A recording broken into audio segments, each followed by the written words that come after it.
परागण की क्रिया किस प्रकार से संपन्न होती है। लेकिन परागण की क्रिया को समझने से पहले हमको पुष्प की संरचना एक बार पुनः समझनी है। अगर इस चैप्टर के अंदर आप पुष्प की संरचना को अच्छे से समझ ले तो पूरे चैप्टर को समझने में कोई दिक्कत नहीं होगी। इसीलिए मैं बार बार इस संरचना को अपने बोर्ड पर प्रदर्शित करता हूँ। अब आप एक बार पुनः देखें कि ये पुष्प जो आपका बना हुआ है एक प्रकार का डायग्रामेटिक पुष्प है। केवल रेखांकन किया गया है, किसी पुष्प की आकृति नहीं दी गई है। तो इस पुष्प में आपको ये दिखाया गया है कि नर जननांग क्या होते हैं और मादा जननांग क्या होते हैं। नर जननांग के अंदर कौन कौन से भाग आते हैं, मादा जननांग के अंदर कौन कौन से भाग आते हैं। तो ये आपका जो है नर जननांग है, जिसके अंतर्गत दो भाग हैं, एक है परागकोश और दूसरा उतंत्र। इन दोनों को मिला करके कहते हैं एंड्रोइसियम। और मादा जननांग में तीन भाग आ जाते हैं, वर्तिकाग्र, वर्तिका और अंडाशय। ये तीनों मिलकर के कहलाते हैं गाइनोइसियम। तो गाइनोइसियम या मादा जननांग और एंड्रोइसियम या नर जननांग। अब आपको ये मैंने बताया था कि नर जननांग के अंदर नर युग्मक का विकास होता है, मादा जननांग के अंदर मादा युग्मक का विकास होता है। आपको यह भी बताया गया है कि नर युग्मक क्या होते हैं। पौधे जो हैं या पुष्प जो हैं उनके नर युग्मक जो हैं उनको हम कहते हैं परागकण। परागकण।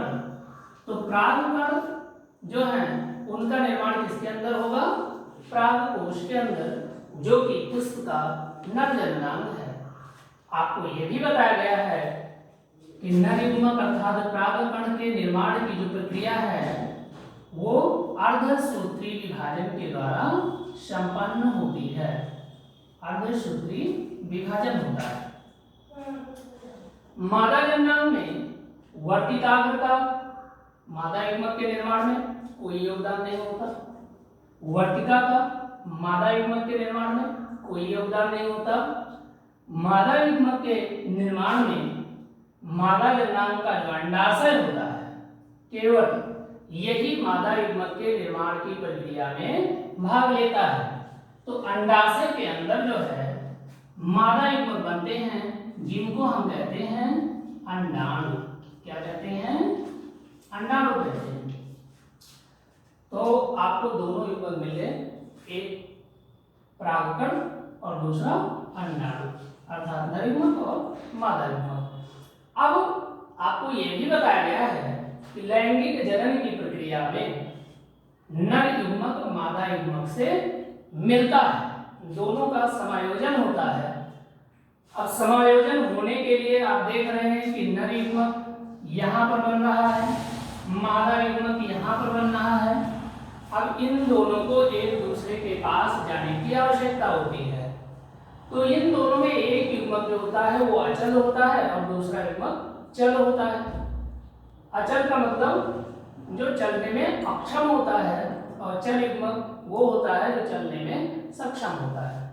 तो नर युग्मक जो है वो आकार में छोटा होने के कारण और भार में कम होने के कारण अर्थात हल्का होने के कारण एक स्थान से दूसरे स्थान तक विभिन्न विधियों या विभिन्न साधनों के माध्यम से पहुंचता है। अर्थात ये चलनशील युग्मक होता है, मोटाइल है। और दूसरा जो मादा युग्मक है आकार में बड़ा होता है, इसका वजन भी काफी ज्यादा होता है इसकी तुलना में, इसलिए ये स्थिर होता है, अपने स्थान से दूसरे स्थान तक नहीं जा सकता। तो इसमें होता क्या है कि नर युग्मक जो है वो मादा युग्मक के पास पहुंचता है और इसी प्रक्रिया को हम कहते हैं परागण। क्या कहते हैं, परागण, या अंग्रेजी में कहा जाता है पॉलिनेशन। तो पॉलिनेशन की जब प्रक्रिया होती है तो उसमें होता क्या है कि नर युग्मक मादा युग्मक के पास पहुंचता है। अब अगर इसको एक परिभाषा के माध्यम से या आपसे कोई पूछता है कि परागण क्या है, तो जैसे हम बता दिए ऐसे बताना बिल्कुल ठीक नहीं है। आप बताएंगे कि परागकोश से नर युग्मक या परागकण का निकलकर पुष्प के या मादा पुष्प के वर्तिकाग्र तक पहुंचने की जो प्रक्रिया है, अर्थात यहाँ से यहाँ तक जाने की जो प्रक्रिया है, उसी को हम कह लेते हैं परागण। क्या कहते हैं? परागण। तो परागण की प्रक्रिया में क्या होता है कि पराग कोश से नर युग्मक निकलते हैं और मादा जननांग के वर्तिकाग्र पर पहुंचते हैं। ये प्रक्रिया की परागण कहलाती है। अब ये परागण की जो प्रक्रिया है, आप जानते हैं कि किसी भी वस्तु को या किसी भी जीव को एक स्थान से दूसरे स्थान तक जाने के लिए किसी न किसी साधन की या संसाधन की आवश्यकता होती है। अब जैसे हम लोगों को यहाँ से कहीं जाना है तो उसके लिए विभिन्न प्रकार के संसाधन हैं। साइकिल है, मोटरसाइकिल है, वैन है, बस है, रेलगाड़ी है, प्लेन है, लेकिन इनके पास ऐसे संसाधन उपलब्ध नहीं है। तो ये किन संसाधनों का प्रयोग करके एक स्थान से दूसरे स्थान अर्थात पराग कोश से वर्तिकाग्र तक पहुंचते हैं? तो इनके लिए कुछ प्राकृतिक संसाधन हैं जिसके आधार पर परागण की विधियां भी आगे आपको बताई जाएंगी। तो जिस प्रकार के ये संसाधन का प्रयोग करते हैं उसी के आधार पर हम कह सकते हैं कि परागण की जो प्रक्रिया है वो कई विधियों से संपन्न होती है। जैसे एक है आपका वायु परागण, वायु परागण। दूसरा जंतु परागण, जंतु परागण। तीसरा है आपका जल परागण, जल परागण। तो ये तीन माध्यम ऐसे हैं जो परागण की क्रिया में सबसे ज्यादा योगदान करते हैं। वायु परागण क्या है, जल परागण क्या है, जल परागण क्या है? अब आप एक एक को समझेंगे। जब नर युग्मक अर्थात परागकण वायु के माध्यम से पराग कोश से निकलकर मादा पुष्प के वर्तिकाग्र तक पहुंचता है तो इस प्रक्रिया को हम कहते हैं वायु परागण। वायु परागित तो होने वाले जो पुष्प होते हैं उनमें कोई विशेष रंग नहीं पाया जाता, ना कोई विशेष गंध होती है और ना ही उनमें किसी ऐसे विशेष पदार्थ का स्राव होता है जिससे वो किसी को अट्रैक्ट कर सके या अट्रैक्ट करने का प्रयास करें। क्योंकि और दूसरी चीज, इस प्रकार से जो परागण की क्रिया होती है उनमें परागकण जो होते हैं वो काफी हल्के होते हैं।